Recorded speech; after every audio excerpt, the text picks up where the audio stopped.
So one of the things we try to do each week is not just do a different fly, but actually add techniques. And so the last couple of weeks we've dealt with the mohair leech and the woolly bugger. And so this week we're going to do something a little bit different. We're going to do the conehead zonker. We've got this rabbit fur, and when I talk about the front, it's the direction where the opposite direction of the direction that the fur is laying down. So this is the front. When I talk about the back of it, you can see that it goes off in the other direction. So that's going to be the most. We're using a streamer hook.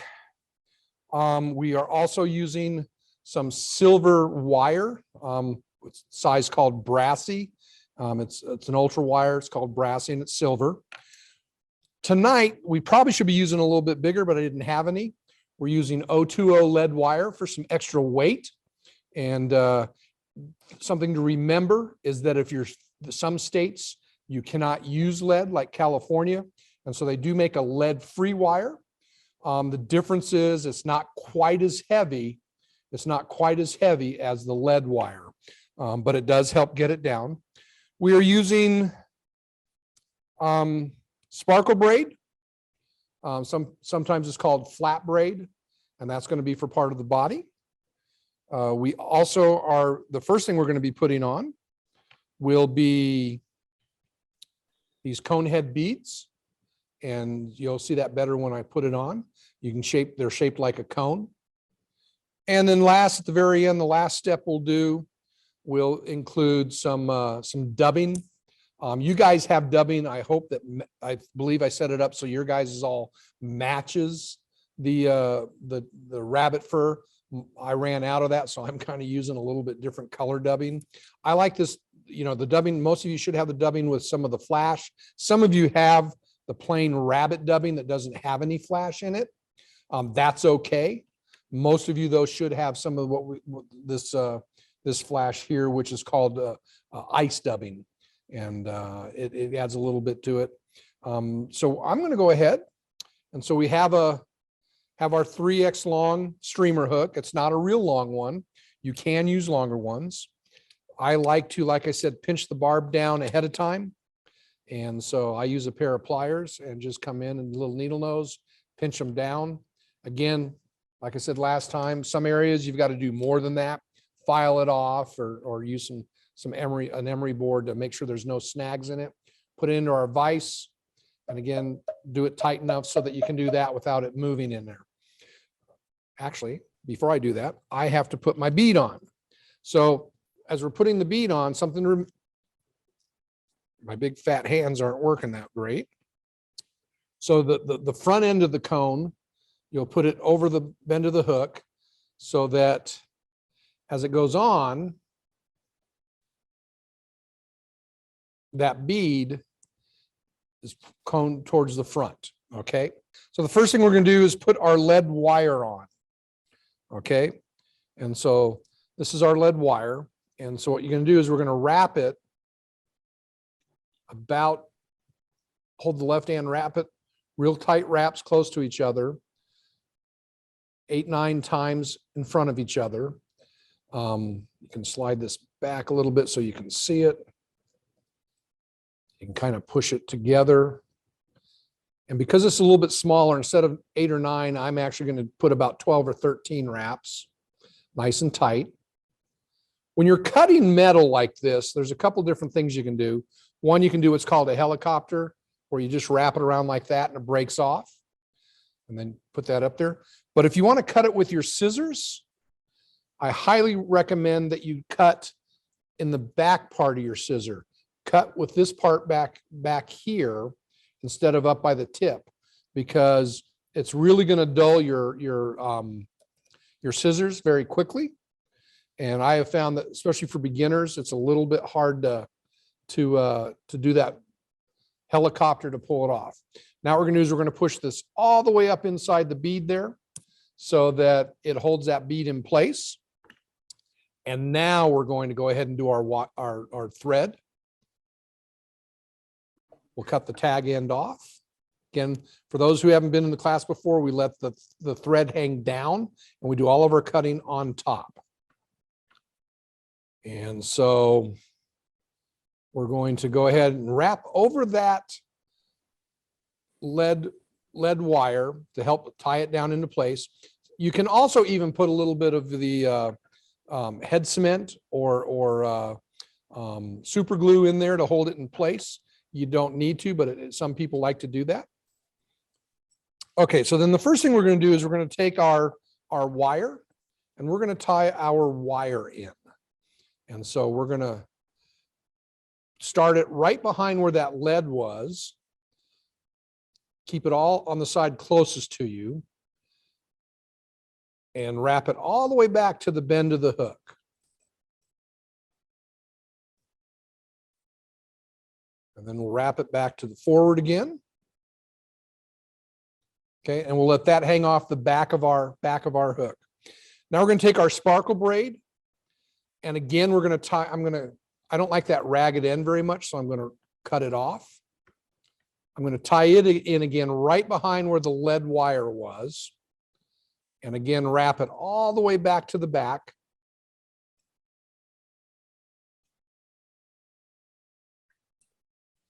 To the bend of the hook, and then I'm going to wrap back to the front again. So at this point now, what we're going to do is we're going to wrap that sparkle braid, one wrap closely right in front of another, so that you're making a solid body out of this. And we're going to take it all the way to the very front, right behind the comb, right up to the comb. Notice at this point, I'm actually moving the thread with it. Then I'm going to drop it over a couple times.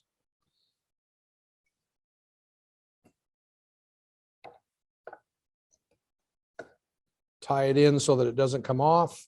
And now we're going to cut that little piece of sparkle braid off. So we have our body in place, and we have what's going to eventually be our ribbing off to the back. So the next thing we're going to do is we're going to take our rabbit fur, okay? And at the front, we're going to peel off a little bit of it so that you've got a bare piece of leather there, the hide, and you're going to shove that, if I can get all this off of here, you're going to put that up underneath the cone. And then we're going to tie this in, and you're going to want to tie it in really tight. Okay, we'll let that hang there at that point.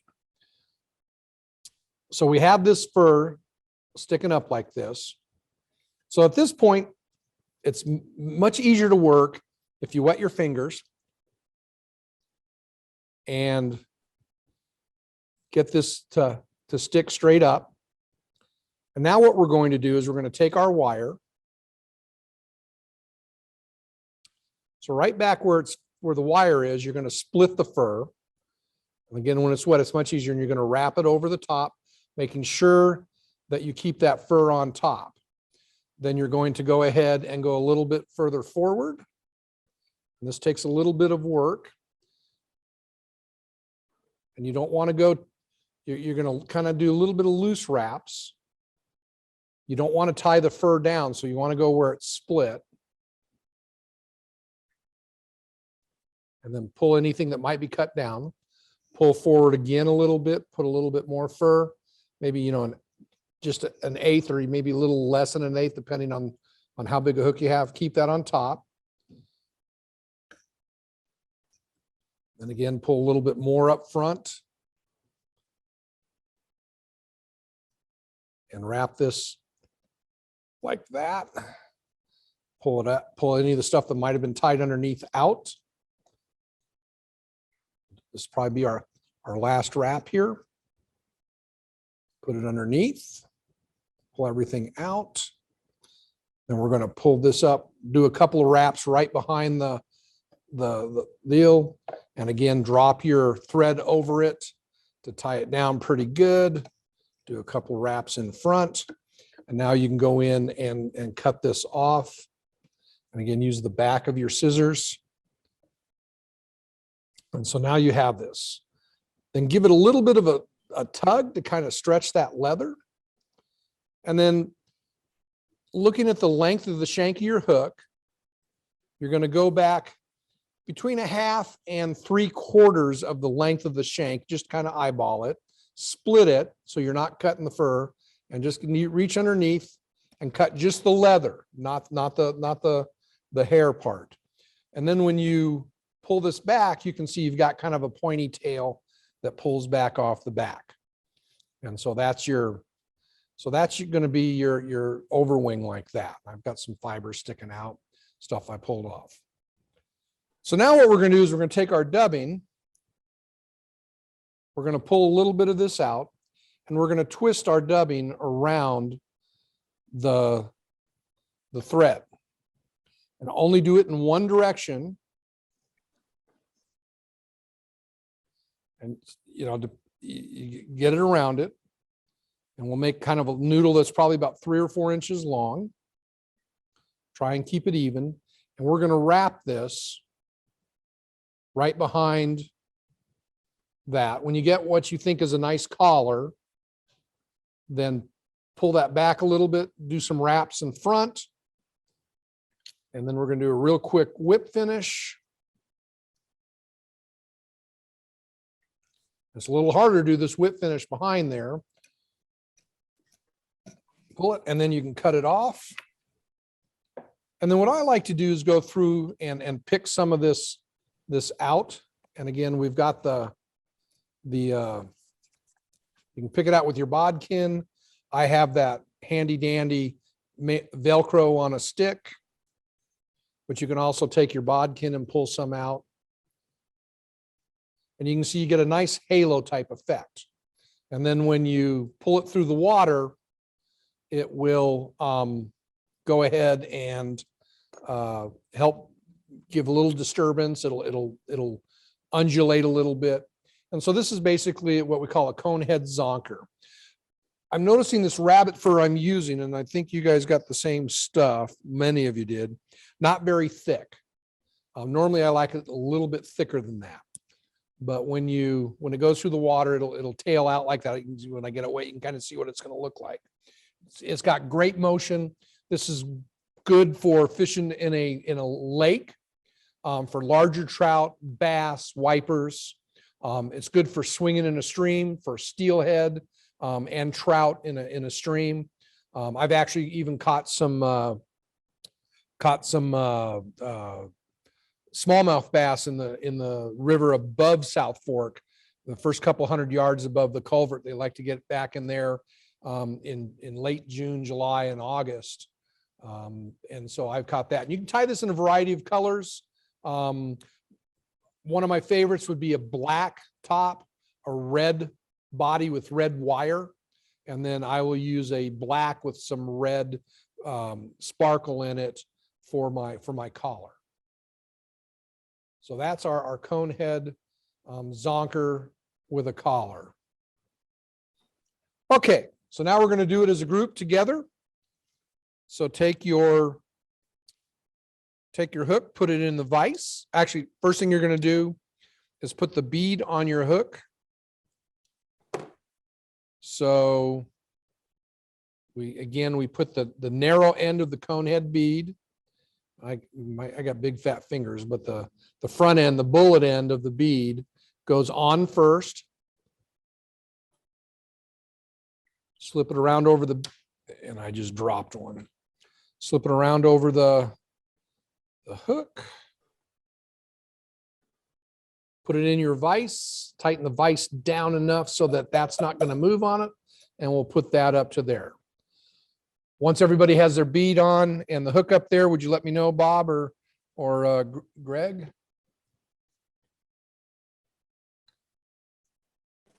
I see Mike's joined us too.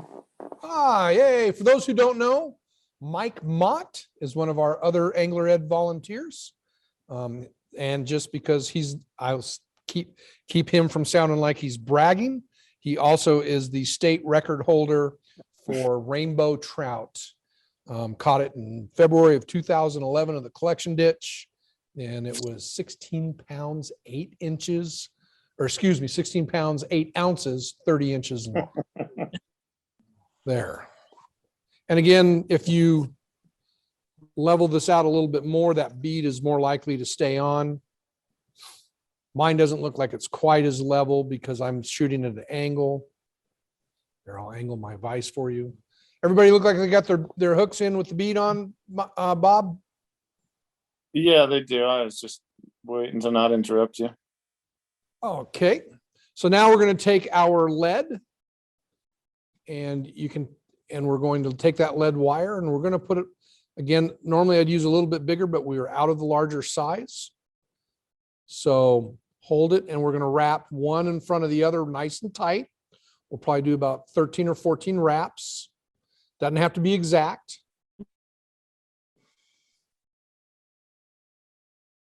Okay. Squish them all nice and tight together. I'll take this back end and I'll wrap it until it's all the way on, so I'm not wasting anything.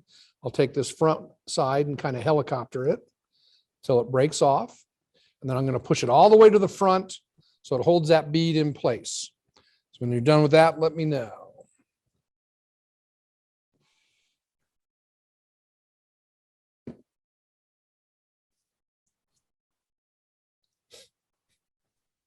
I think we might be all good. Okie doke. At this point now, we're going to put our thread on. Again, let the thread hang down once you use the jam knot, put it on. And then we're going to take our thread and we are going to wrap up over the lead and then back over the lead. We'll do that a little bit, a couple times, secure that lead down nice and tight. Again, like I said, sometime, it's nice to put a little bit of head cement or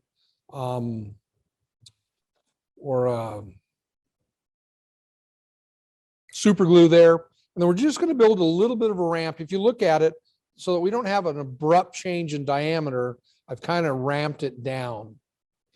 And then when you're done with that, wrap it all the way to the back of the hook and then back up to just behind the lead. We're going to set this base up. And then we wrap it all the way up to right behind where the lead started.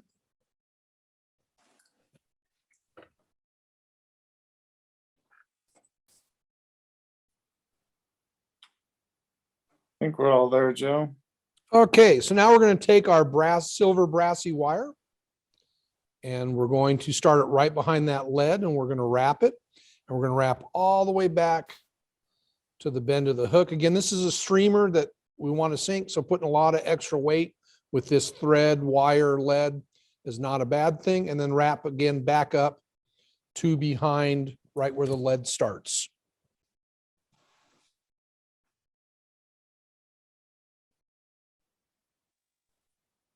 All right, Joe, I think we're good. Okay, so now we're going to take our sparkle braid. Again, we're going to tie it in right behind where the lead ended. And we're going to wrap it again, wrap all the way back. By wrapping it the whole length, we're really securing both that wire, that brassy wire in that's going to be our ribbing, and we're securing the sparkle braid in nice and tight. It's going to be a very durable fly. Then wrap it all the way back to right behind, wrap it all the way to the front of the hook, or as far as you can, right behind the bead. That gives us a little bit, all those wraps also give us a little bit bigger diameter thing to wrap our body around so that it's a little bit fatter body.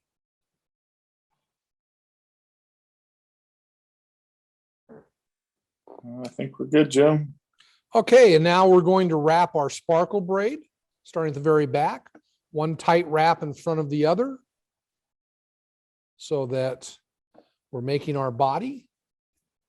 Some of you, I believe, have gold sparkle braid. Some may have the silver. We're going to take it all the way up to right to the cone. And when we get there, we're going to drop the thread over the back. Then we're going to wrap in front of it, nice and tight underneath that cone as best we can. And once it's done, again, thread hanging down, cut that sparkle braid right on top. So we have our body made.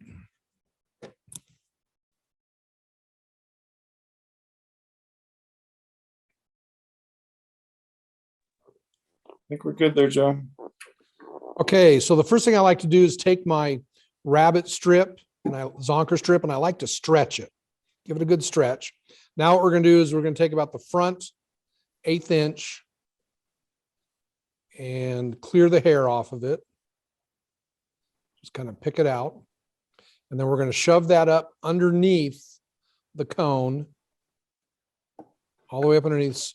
And this would also be a time where you could put a little bit of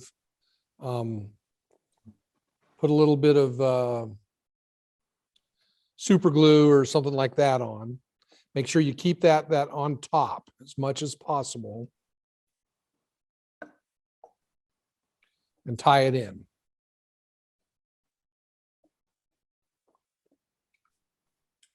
We've all got it tied in.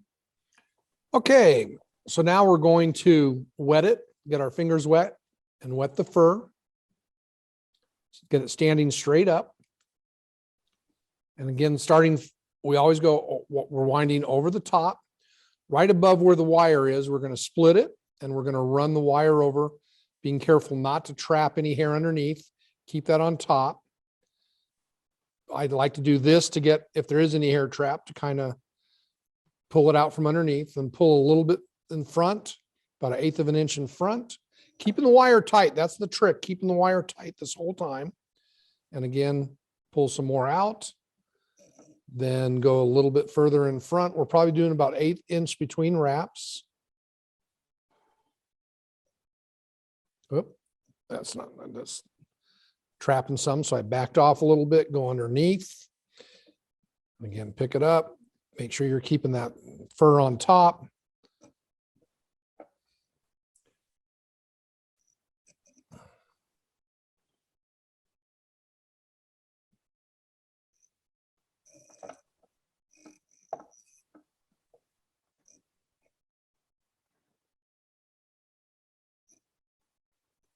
And once you get all the way to the front, wrap it around a couple times.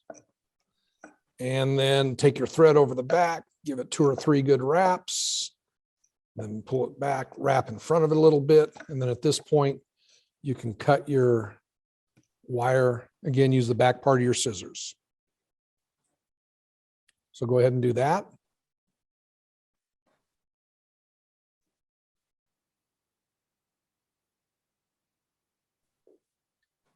I think we're good, Joe. Cool. Okay, so now what we're going to do is we're going to wet a little bit more towards the back. I generally like to go about 3/4 of the length of the hook because remember it's going to the fur is going to make it look longer. Split the fur so you're not cutting the fur. Cut it, and then you can put your tail and stuff back like that.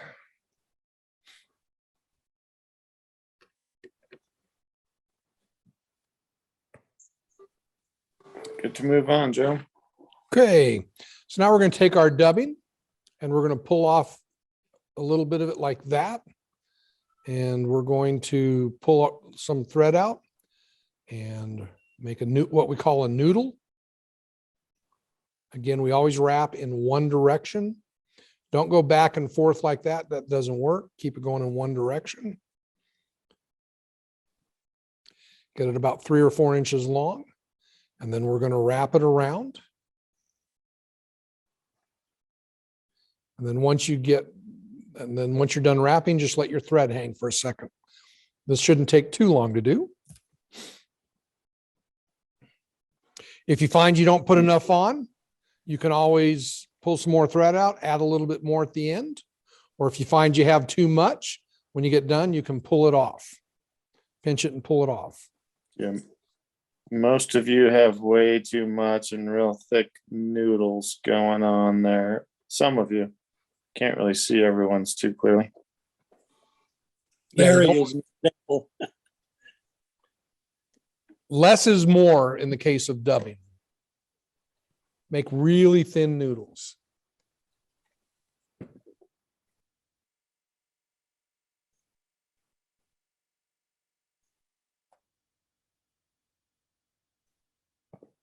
All right, Joe, I think we're good. Okay, so now we're going to do the whip finish. Again, we hook it with the front hook. Wrap it around behind, make that upside down 4. We're doing this right behind the bead. Keep it right up against the bead. Go about 3 or 4 times, lift it up, pull the back end out, and then pull it down.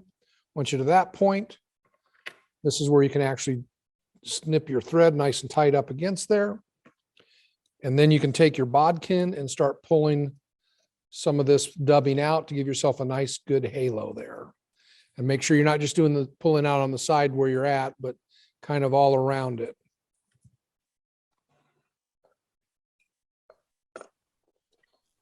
Looks like they're all getting the hang of this whip finish. Yeah, that's good. We're almost all done. I thought we were. I see 1 or 2 still working.